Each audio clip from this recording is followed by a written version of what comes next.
मी ज्या ऑफिसमध्ये नोकरीला लागलो होतो तिथला शिपाई नेहमीच उदास असायचा. मी त्याला कारण विचारल्यावर म्हणायचा की तुम्ही माझी चेष्टा कराल. एक दिवस मला हे सर्व सहन न झाल्यामुळे मी सुट्टी झाल्यानंतर त्या शिपायाचा पाठलाग करायला सुरुवात केली. तर तो एका पडक्या घरात शिरला. तो घरामध्ये एकटाच होता. जेव्हा मी त्या शिपायाला विचारलं की तुझ्या बायका आणि मुलं कुठे आहेत, तेव्हा तो शिपाई रडू लागला. मग त्याने जे काही सांगितलं ते ऐकून तर मी मोठ्याने किंचाळलो. कारण गेल्या 30 वर्षापासून तो शिपाई माझा. मी जेव्हापासून नवीन ऑफिसमध्ये काम करू लागलो तेव्हापासून मी इथल्या शिपायाकडे पाहत होतो. त्याचं नाव सुदाम होतं.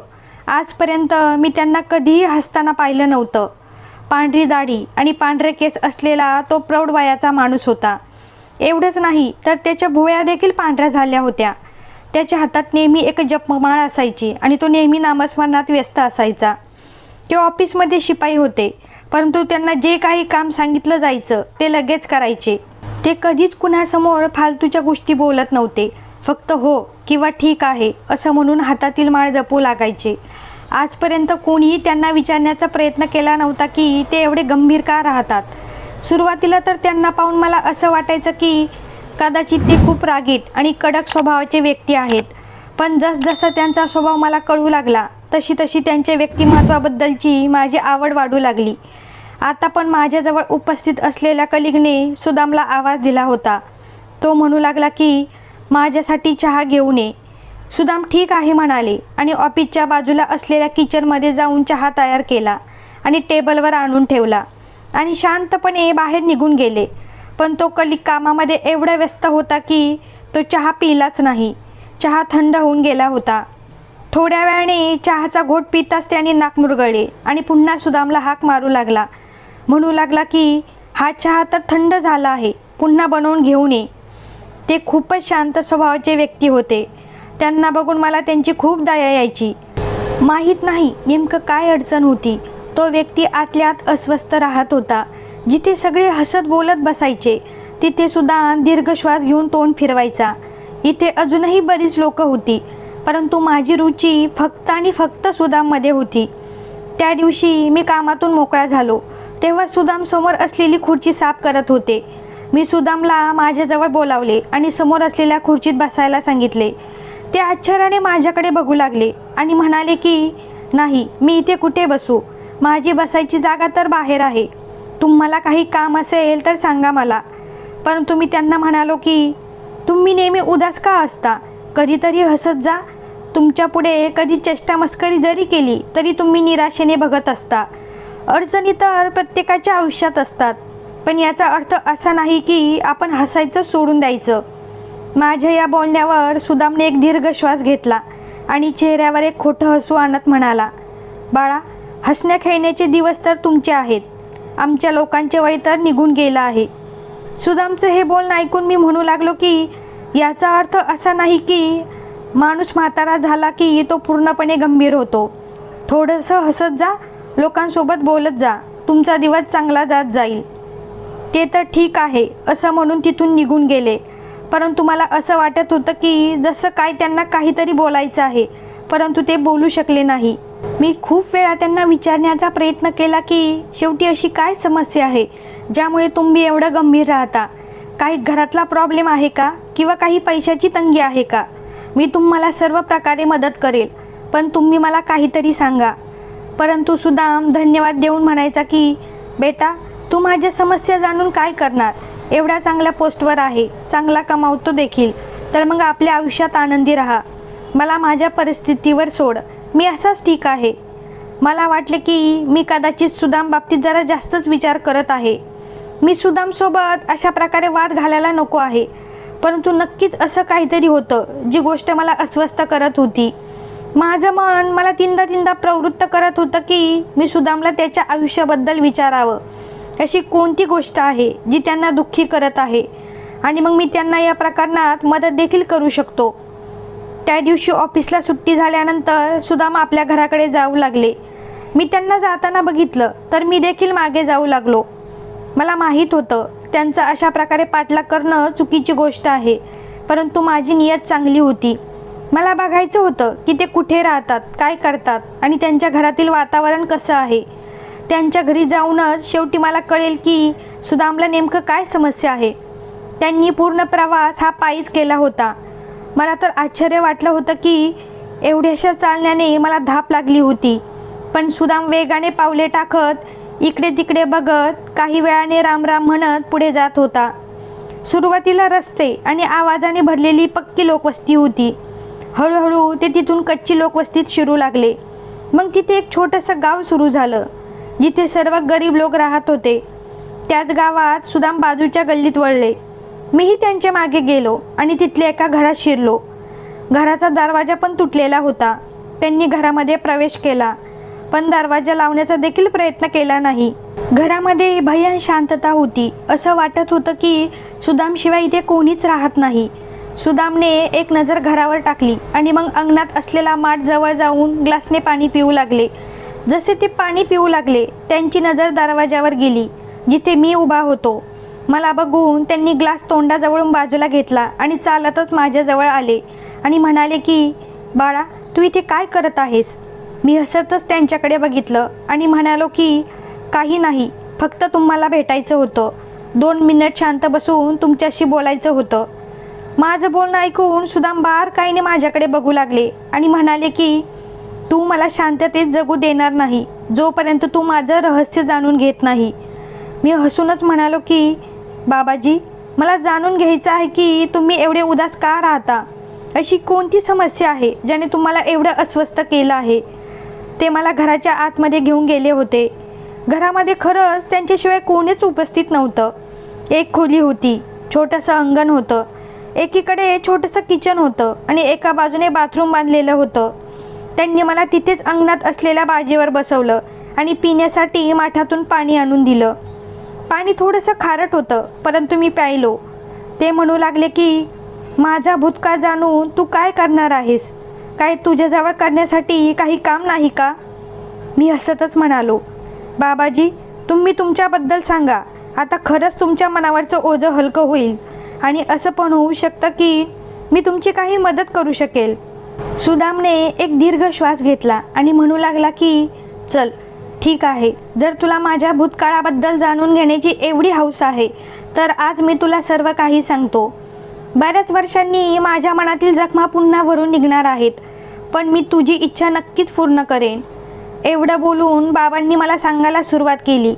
म्हणू लागले की बाळा, आजपासून 30 ते 35 वर्षापूर्वी मी एका गावामध्ये राहत होतो. त्यावेळी पाकिस्तानी आणि भारत वेगळे झाले नव्हते, तर हिंदू मुसलमान एक सोबतच राहत होते. पाकिस्तान आणि भारत हे 2 वेगळे देश बनल्यावर बराच गदारोळ झाला होता. पूर्वी ज्या गावात हिंदू मुस्लिम एकत्र राहत होते तिथे एक घर हिंदूचं आणि दुसरं घर मुस्लिमांचं होतं. सगळ्यांचे संबंध बहीण भावासारखे होते. त्याचवेळी या सर्वांचे संबंध बिघडायला लागले होते. हिंदू मुसलमान एकमेकांचं रक्त प्यायला लागले होते. अशी दंगल घडेल याचा कोणी विचार देखील केला नव्हता. मुस्लिम ज्या दिवशी बॅग भरून आपले घर सोडून पाकिस्तानात गेला तो दिवस रक्तपाताचा होता. कितीतरी लोकांची निर्गुणपणे हत्या झाली. आम्ही ज्या गावात राहत होतो आम्हाला वाटलं की इथले लोक आम्हाला खूप प्रेमाने राहू देतील, परंतु असं झालं नाही. या गावात देखील भांडणाने डोकं वर काढलं. लोक काठ्या, सुऱ्या, चाकू, ज्याला जे काही मिळेल ते उचलून फिरू लागले, जेणेकरून ते लोकांना मारून किंवा त्यांची हत्या करून जास्तीत जास्त नुकसान करू शकतील, त्यांच्या मुलाबाळांना मारू शकतील. माझी एक बायको आणि एक मुलगा होता. दोघांवरही माझं जीवापेक्षाही जास्त प्रेम होतं. माझ्या बायकोचं आणि माझं लव्ह मॅरेज होतं. तुला तर माहीत आहेच की त्यावेळी जातपात आणि ऊचनीच किती पाहत होते. मी एका गरीब मजुराचा मुलगा होतो आणि माझी बायको मोठ्या पाटलांची मुलगी होती. त्यांच्या जमिनीवर मी काम करत होतो. मी मोठ्या हिमतीने माझ्या पार्वतीशी लग्न केलं. लोकांकडून मारहाण सहन केली, पण फक्त तिच्याशीच लग्न केलं. पण तरीही माझ्या प्रेमापासून मी दूर गेलो नाही. मला वाटत होतं की मी आणि पार्वती नेहमीच खुश राहू. नंतर देवाने आम्हाला एक मुलगा दिला जो आम्हाला दोघांना जीवापेक्षाही जास्त प्यारा होता. एका रात्री आम्ही आमच्या हिंदू मित्रांसह गाव सोडायला लागलो. तेव्हा वाटेत लोकांनी आमच्यावर हल्ला केला. त्यांनी आमच्यावर लाठ्या आणि चाकूने हल्ला करण्यास सुरुवात केली आणि आमच्या वस्तू लुटण्यास सुरुवात केली. मी माझ्या मुलाला माझ्या खांद्यावर घेऊन गेलो होतो. तो 7 वर्षाचा होता. माझी बायको देखील माझ्यासोबत होती. मात्र महिलांमध्ये अशी चेंगराचेंगरी झाली की त्यांनी माझ्या पत्नीचा खून केला. माझ्या बायकोला मरताना पाहून मला असं वाटलं की माझं आयुष्यच उद्ध्वस्त झालं आहे. मला माझ्या बायकोला तिथून उचलून घ्यायचं नव्हतं, परंतु तेवढ्यात त्या लोकांनी तिथे आग लावली. माझी बायको माझ्यासमोरच जळू लागली. तिचा श्वास अजून बाकी होता, परंतु तिने इशाराने फक्त एवढंच म्हटलं की आपल्या मुलाला इथून घेऊन पळून जा. माझे मित्र मला तिथून घेऊन जाऊ लागले आणि मी रडू लागलो. माझ्या मुलाला छातीला लावून मी तिथून पळून आलो होतो. आम्ही लोक एका सुनसान जागी लपून बसलो होतो, म्हणजे संधी मिळताच आम्हाला पळून जाता येईल. मी अगदी लहान मुलासारखा रडत होतो आणि माझा मुलगा त्याच्या आईची आठवण काढून रडत होता. नंतर आम्हाला माहीत झालं की दंगल काही प्रमाणात कमी झाली आहे. तेव्हा आम्ही परत आमच्या घरी आलो. मी उरलेले सामान उचलले आणि मला जे हवे होते ते घेतले. पण हा देखील त्या लोकांचा विश्वासघात होता. आम्हाला परत इथे बोलावून त्यांना फसवायचे होते आणि शेवटी लोकांनी दरवाजे आणि खिडक्या तोडायला सुरुवात केली. माझ्या घरात मी आणि माझे काही हिंदू मित्र आणि शेजारी उपस्थित होते. प्रत्येकजण आपला जीव वाचवत पळत सुटला होता. याच धावपळीत माझ्या मुलाचा हात माझ्याकडून सुटला.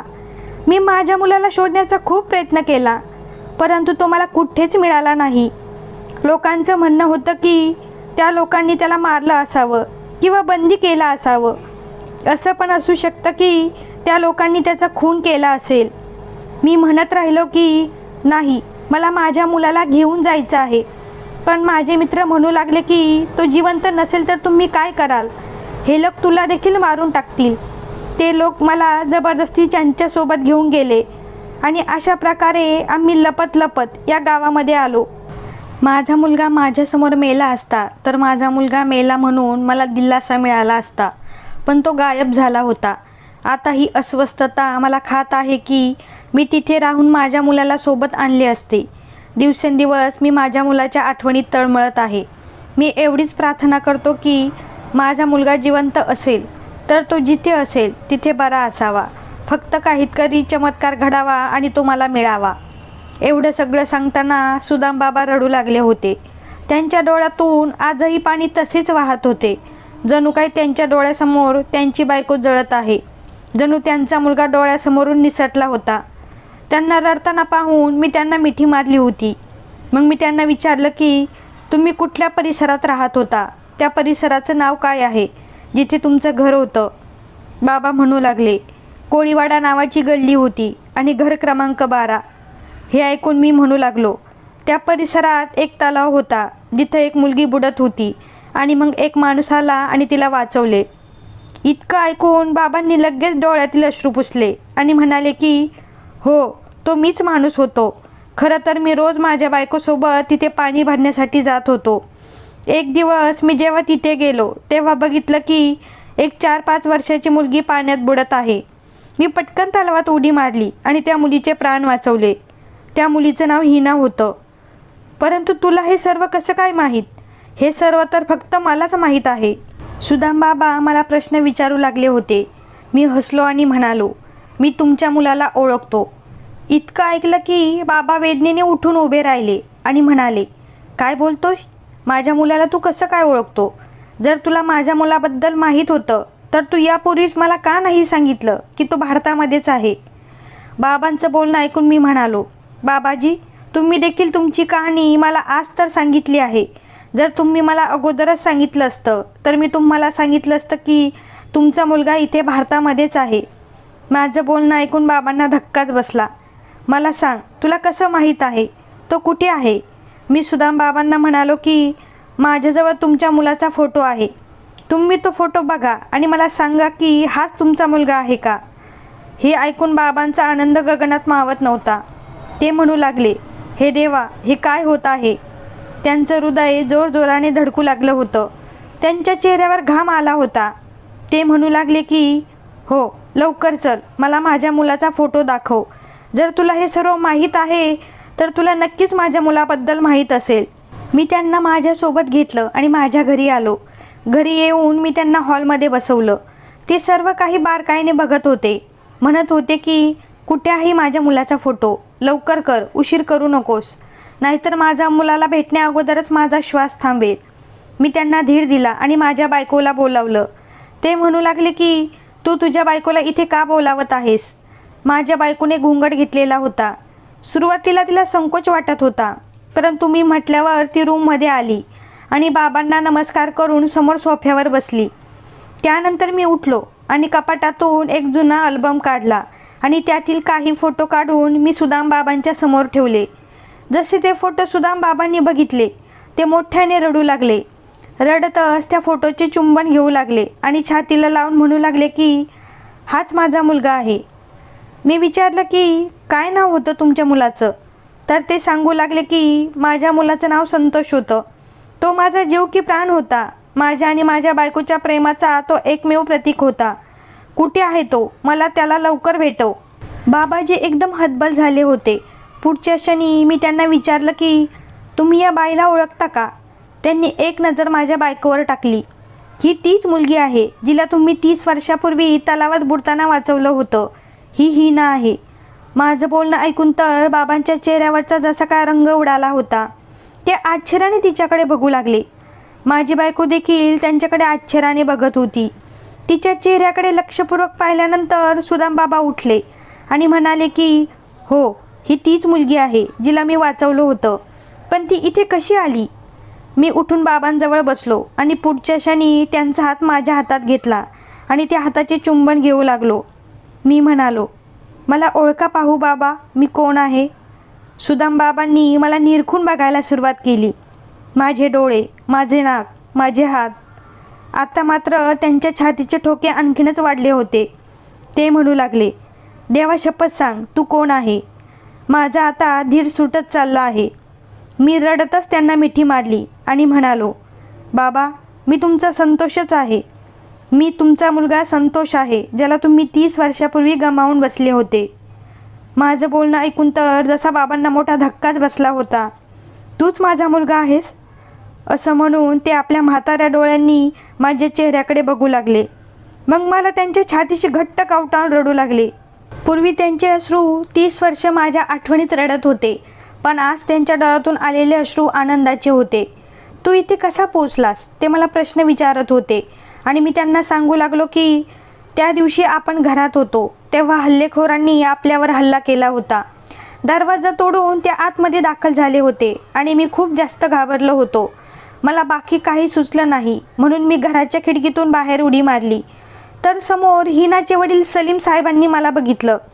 त्यांची मुलगी हिना, हिचा जीव तुम्हीच वाचवला होतास, म्हणून त्यांना तुमच्याबद्दल विशेष सहानुभूती होती. जेव्हा त्यांनी मला असं पळताना बघितलं तेव्हा त्यांनी पटकन माझा हात पकडला आणि स्वतःच्या घरी घेऊन गेले. जोपर्यंत वातावरण थोडंसं निवळलं तोपर्यंत तुम्ही लोक निघून गेले होते. हिनाच्या वडिलांनी तुम्हाला खूप शोधलं, परंतु कदाचित नशिबाने आपल्या बापलेकाची ताटातूट केली होती. प्रकरण थंड होईपर्यंत मला त्यांच्या घरी ठेवणार असल्याचं हिनाच्या वडिलांनी सांगितलं. माझे स्वरूप पूर्णपणे बदलले होते. मी मुस्लिम असल्यासारखा बनलो होतो. मी तिथे राहून पुढील शिक्षण घेतले होते. माझं नाव त्यांनी तर अनवर ठेवलं होतं. त्यांची मुलगी हिनाशी माझं लग्न लावून दिलं. मी लग्न एकदम हिंदू रीतिरिवाजाप्रमाणेच केलं होतं. त्यानंतर वातावरण बरं होताच हिनाच्या वडिलांनी आम्हा दोघांना भारतात पाठवले. इथे आल्यानंतर आम्ही भारतात खूप ठिकाणी तुम्हाला शोधलं, तुमच्याबद्दल विचारलं, पण कोणीच तुम्हाला ओळखत नव्हतं. भारतात जिथे कुठे गेलो तिथे तुमच्याबद्दल विचारलं. शेवटी इथे शहरात येऊन मी ऑफिसमध्ये नोकरी सुरू केली. तुम्ही तर एवढे अशक्त झाले होते, मी तुम्हाला ओळखू देखील शकलो नाही. तुमच्या पांढऱ्या दाढीने तर तुम्हाला म्हातारं केलं होतं. पण जेव्हा तुम्हाला बघायचो माझ्या मनात एक खळबळ माजायची. असं वाटत होतं माझं तुमच्याशी काहीतरी नातं नक्कीच आहे, म्हणूनच मी तुमच्या घरी देखील पोचलो. माझ्या बाबांनी जेव्हा माझी ही हकीकत ऐकली तर ते रडू लागले. त्यांनी मला आणि हिनाला मिठीत घेतलं. हिनाने इथे येऊन तिचं नाव बदललं होतं. कितीतरी वेळ आम्ही मनावरचं ओझं हलकं करत होतो. मी बाबांना नोकरी सोडायला लावली होती. मी त्यांना घरातच बसून ठेवून त्यांची खूप सेवा करत होतो. हो, परंतु एक कमतरता आमच्या आयुष्यात आज देखील आहे, ती म्हणजे माझ्या आईची. माझी इच्छा आहे की ती देखील अशीच कधीतरी आमच्या आयुष्यात यावी. मित्र आणि मैत्रिणींनो, या गोष्टीविषयी आपले काय मत आहे ते आम्हाला कमेंट्स करून नक्की कळवा. आणि गोष्ट आवडली असेल तर प्लीज गोष्टीला लाईक आणि शेअर करा. आणि अजूनसुद्धा आपण आपल्या चॅनलला सबस्क्राईब केले नसेल तर नक्की सबस्क्राईब करा, कारण अशाच नवनवीन प्रेरणादायी कथा घेऊन आपण असेच भेटत राहणार आहोत. धन्यवाद.